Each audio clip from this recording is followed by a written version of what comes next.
We're here in the top right-hand corner of, obviously over here in the top right-hand corner of the map, we have our red Zerg player coming down from the land of Canada, representing Shopify Rebellion.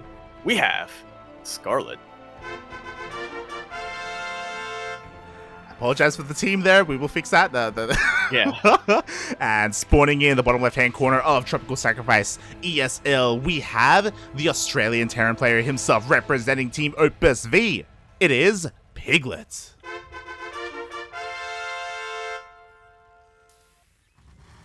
Yeah, our players, man, they're eager. They wanna get this going, and I can't say I blame them, obviously, especially since they're in the decider map. They're in the decider match right now.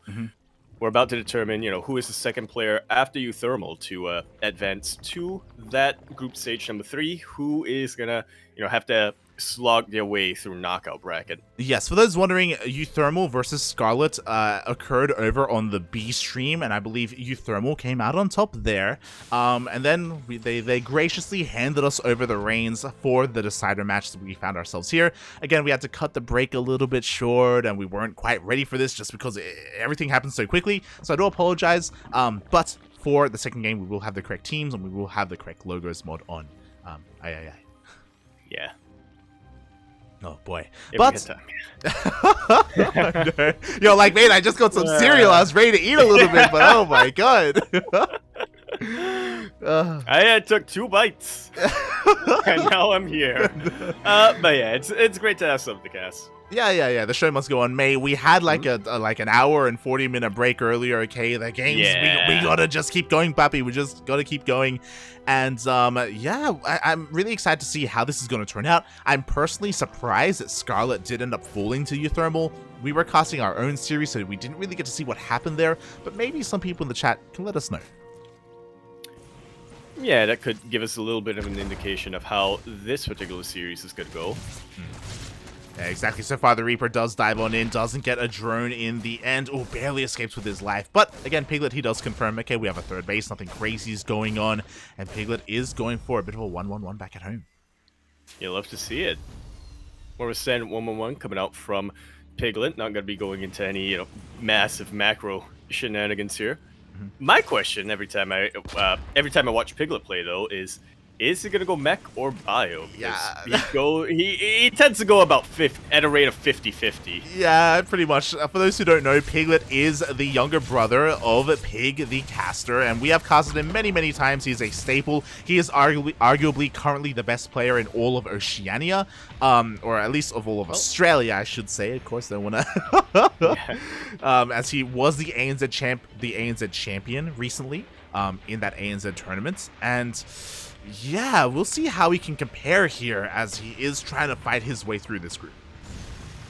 And we already have a bit of an indication of what he likes to do, like. Yeah. That is a fusion core coming down. Let's go. Fusion Core is on the way for a BC opener. This does typically lend its way towards mech, and I wonder how Scarlett does against a more mech-centric Terran player. I also wonder if she even knows who Piglet is. Because, again, a very niche portion of the StarCraft scene is aware of him and is aware of how he plays. And by niche, we mean, Pig.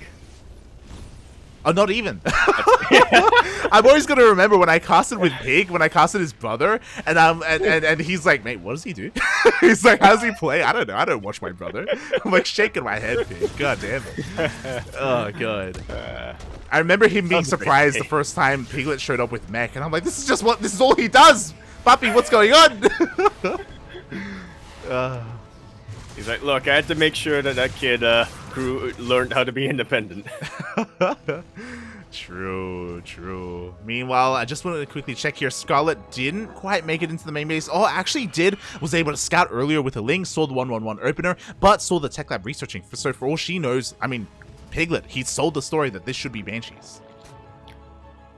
Yeah, we're seeing a couple of Spore Crawls get thrown down now, and obviously they'll help against BCs, but generally you want a lot of Queens versus BCs just because, they can move and shoot at the same time. Yeah, thankfully we do already have 8 Queens on the map. The majority of them are on the front lines though. They're not in the mineral lines, so this first BC could deal a lot of damage as it is just about to finish up. And once it does, there we go. It is going to be teleporting across the map. I love this from Piglet. He was being so annoying with the Hellions and the Reapers as well. Try to clear up creep left and right and just saying, yo, Scarlett, you're going to have to respread your creep here. Yeah, exactly. As a result, the main base was so vulnerable. Drones are falling left and right, but the Queens are now here, and in the end, 5 drone kills, but the BC should be able to get away. Yeah, decent damage for the time being. And of course, the cherry on top would be to keep the BC alive. That's a lot of Queens, but the BC is able to get into the dead air just at the last second. Teleport is going to come off cooldown pretty soon. Yeah, barely escapes, and there is no surprise to us. At least 2 more factories are thrown down. Again, Piglet, he is a mech connoisseur, specifically in TVZ, and he's pretty goddamn good at it. But again, how does it compare to someone like Scarlett? And to be fair, there aren't a lot of players, period, that enjoy playing with mech. So I don't, again, we'll see what her response is going to be to this. And not a lot of players who like playing against mech, not a lot of players who like playing mech either. So, yeah, Piglet, he's definitely a niche one, to say the least. Exactly. Meanwhile, the second BC teleports across the map as well. There are no spores here in position, but there are plenty of Queens. They were already here just transfusing, or sorry, injecting, I should say. And the BC is going to get 5 more drone kills, then back off. Bearing in mind that Scarlett is going for a Spire, just finished up here. That will definitely help with the BCs as she goes for Corruptors.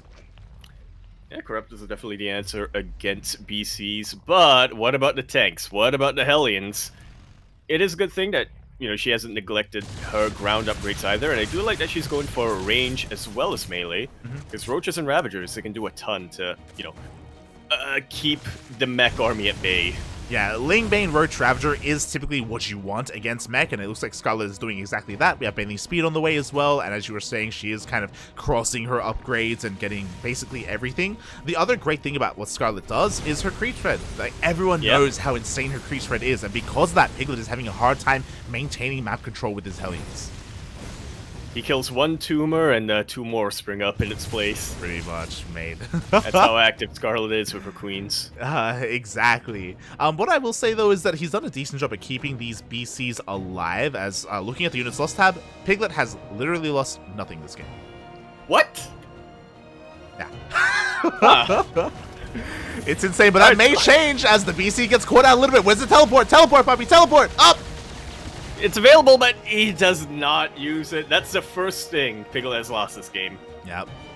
Technically a net positive, I guess.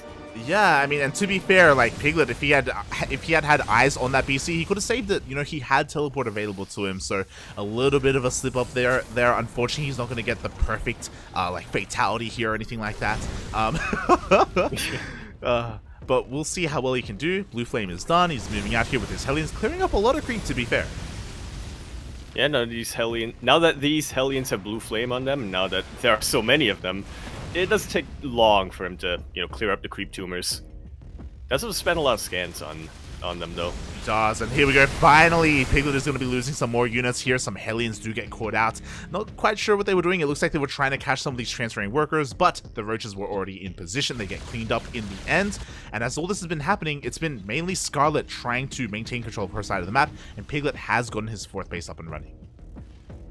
Yeah, it is not going to be any easy way for Scarlett to be able to break into Piglet's side of the map, but at the same time, you know, she doesn't have to. She's taking every other base on the map right now. The Hellions were annoying, but they're being dealt with pretty swiftly. Yeah, exactly. They just haven't really been able to deal too much damage, just denying creep for the time being. And I guess you could argue that, hey, slow and steady wins the race, and that's kind of Piglet's MO, period, in this matchup. He wants to max out, and he's getting close to it. Meanwhile, ooh, questionable move, morphing in those Hellbats. You just locked them into their death. Yeah, they stood their ground and they died for it. It's not like Piglet was clearing up supply. He's still only at 150 supply right now. He couldn't really afford to lose those Hellions, and now he's lacking a crucial buffer force for these tanks. Yeah, he has a very impressive tank line, a very formidable one at that, but like you said, he doesn't have that buffer. The Ravagers can dip in, throw down their biles, and then dip out afterwards. Things are not looking too good for our blue Terran player. Yeah, the Banelings roll on in, and just like that, the 4th base gets evaporated. Didn't lose too many workers, but again, didn't really matter. It was the base that went down. Meanwhile, the Corruptors, it looks like Scarlett, maybe she was watching Solar versus Mana. I was gonna say, yeah. Corruptors have been the MVP of 2 of our Berserk players tonight. They really have. More tanks get taken out as well. Scarlett is pulling Piglet apart right now. Meanwhile, the Corruptors in the main base actually get a kill on that orbital. Oh my god. Yeah, Piglet's economy has gone from strong and steady and stable to not looking too hot to absolute shambles right now. Yeah, exactly. And I just love that Piglet is abusing, that Scarlett is abusing this position. You were talking about the impressive tank line of Piglet earlier, and it's not here. It's protecting the 4th base, or the 3rd base, sorry, not the 4th. Not in between the bases either. All of the BCs have gone down along with just about the entire mineral line too. All these tanks that you were talking about, yeah. Like, but here's the thing, they kind of need to stay there. You're not wrong, right? They're covering one avenue of attack, and Scarlett, she just goes around. She just doesn't even care. Okay, you can keep all your tanks there. I'm just going to go the long way around, and that's exactly what she does. She takes out more of those tanks. She takes down another CC. I don't think I even want to look at the income graph right now, like, because it is just going to be full uniform red. It is. Yep. As I look at the income graph myself, deep in the red right now. Piglet is struggling to get 3 bases up and running. Again, he's being pulled apart. Scarlett has been maxed out for a long time now, and the entire creep is the entire map is purple. Yep. The entire map is creep. The entire creep is map. Yep. There you go, mate. There you go. Where's the anti-air? Like, the Corruptors are just, there's just nothing to stop them. There's a Cyclone. Mana, is that you? Scarlett coming in from every single angle. The super impressive tank line, yeah, it just about got dealt with. All these SCVs! The SCVs just get rallied into their deaths. Ooh. GG gets called, and Scarlett takes game number 1. Piglet was looking very steady for quite a while. Again, slow and steady, kind of the mantra of Piglet. And he was holding that line, but I do feel like once he lost, his entire Hellion force, Scarlett saw an opportunity. She realized, I have all the momentum right now. I'm just going to keep this up, and Piglet never really able to recover. Never able to recover in the end, as we are getting ready for our next game. Just quickly trying to make sure we can set some things up here. Okay, yeah. I got it.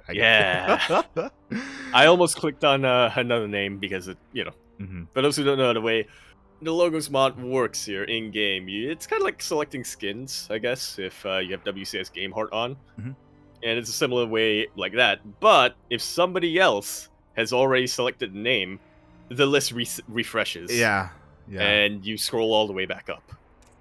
Yeah, specifically, it's if anyone joins the lobby, it resets as well, and that's the most annoying part. Oh god, but here we go. We are perfectly set up. Oh, it's happening! The bingo. We have our bingo. Yeah, let's go. All it took was for Piglet to a very non-conventional player, shall we say? I think anybody who's been following him for the past couple of years, that's definitely one of the biggest ways I'd describe him. But regardless, we are going to be jumping straight in to game number 2 of our best of 3 decider match. It is going to be on Stargazers. I just realized it's plural. We're in the top left-hand corner of the map, spawning all the way in the top left-hand corner. We have our Red Zerg player coming out from the land of Canada. She, of course, is going to be representing Shopify Rebellion. She is Scarlett. And spawning in the top right-hand corner of Stargazers ESL, we have the best player in all of Australia right now, representing Opus V. It is Piglet.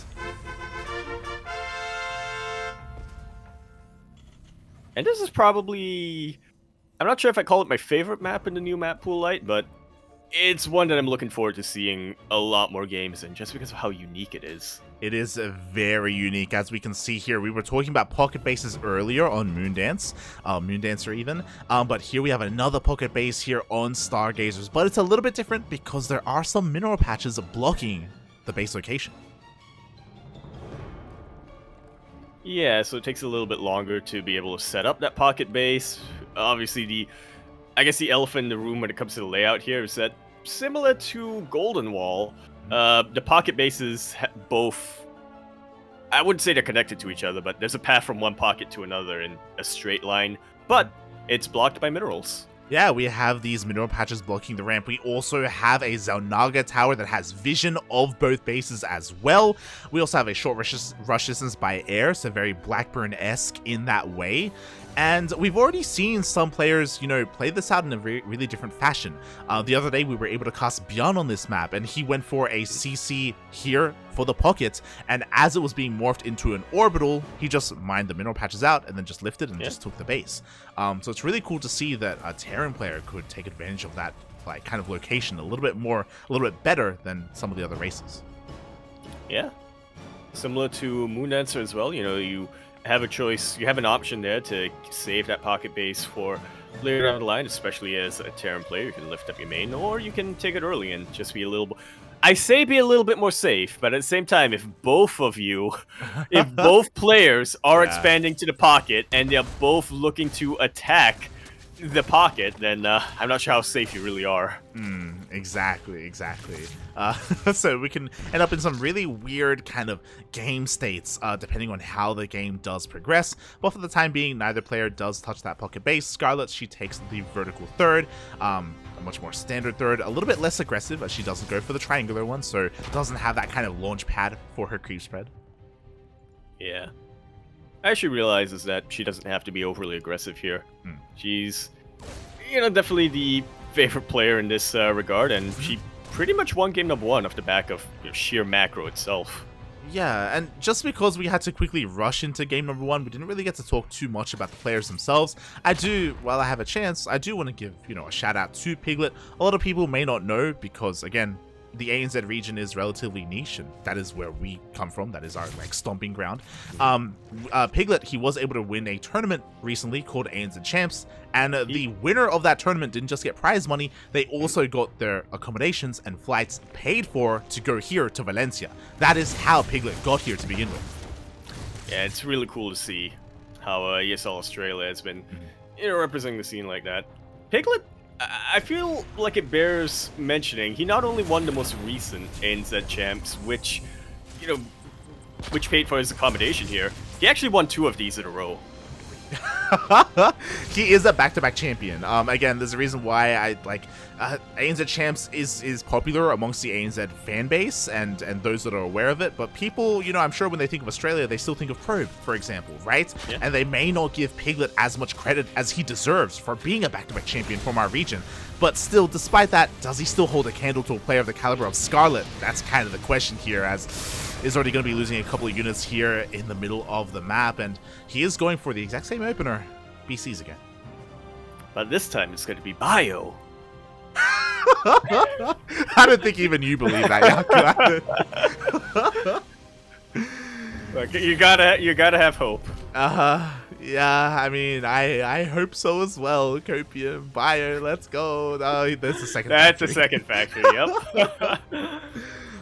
Well, Piglet knows what he does best, so why stray away from it? Exactly. He had a little bit of a rockier start compared to the previous game, but we'll see if maybe the base layout of this map can help him a little bit, maybe a little bit easier to secure these bases, a little bit harder to abuse. A little bit. A little bit. And just looking for whatever isolated bases are around here that Corruptus could caustic spray. Oh no. Not again, Papi, not again. We'll see. So far, I know an Overlord goes down here. They're quickly checking the vision of Scarlett. She wasn't able to get into the main base. She is unaware of what the opener is, as the BC does teleport across the map in between the natural and the third. Yeah. I gotta imagine she has an inkling. I mean, she threw down safety spores just in case it was Banshees. BCs reveal themselves, and just like last time, we have 9 queens available, but they're not in location. They're not in position. Yeah, one of them gonna go down. Not if Transfuse has anything to say about that. Not as many drone kills this time, but of course on a map like Stargazer, you're a little bit safer with the BC just because, you know, there is a little bit more dead air that you can retreat to. Yeah, exactly. It looks like the BC is barely going to be able to escape here with his life. 6 drone kills, not bad, especially because the BC will survive and live to tell another tale, another day. But Spire is on the way again, and just like last time, I'm sure Scarlett is going to be working on those Corruptors. I can see it so clearly, Light. I can see the caustic spray on the CC so clearly. I can see the bases burning, mate. It's happening again. Ah. A bit of a difference, though, is that this time we don't have a Roach Warren. We have 1-1 on the way for Scarlett, so she's going straight up Ling Bane. That is interesting to take note of. She gonna go That's she may go Muta. I have a feeling she might. I mean, she also has the option to perhaps rush Greater Spire if she really wanted to. Of course, she has to make sure that her bases are very, very secure before going into that. But it is going to be Muta. All right. Muta, Ling Bane. So Mutas aren't as much of a hard counter to these BCs. They can take them down, especially because of how low HP this BC is. Another interesting thing to take note of, though, is that unlike last time, we only see one BC from Piglet. He didn't make a second one after this. This is going to make Mutalisk so much more valuable. Yeah. You know, we saw it in the previous game as well. Even though Scarlett was, in the end, able to utilize her Corruptors really, really well, they were kind of idle for a little while after dealing with the BCs, but not quite having an opening into the bases yet. So I'm liking this a lot more. Definitely, like, the Mutas can do so much here, and the Mutas are on the way. Meanwhile, back at home, we see a massive amount of tanks, but also Magfield accelerators from Piglet, so he's going to have a little bit of a better kind of anti-air solution compared to the previous game. Hellions do nuzzle their way in towards this mineral line, but don't get that many drones. 7? No, not bad. Oh. Look, they got to deal with the, they got to deal with the Lings and the Banes first. Before dealing with the drones, so that's a lot of damage dealt by Piglet, but Scarlett's looking to reciprocate with every single one of these Mutalisks. I kind of love that she just didn't even go for the BC. She rocks up. There is no answer, and GG gets called. Scarlett takes that series 2-0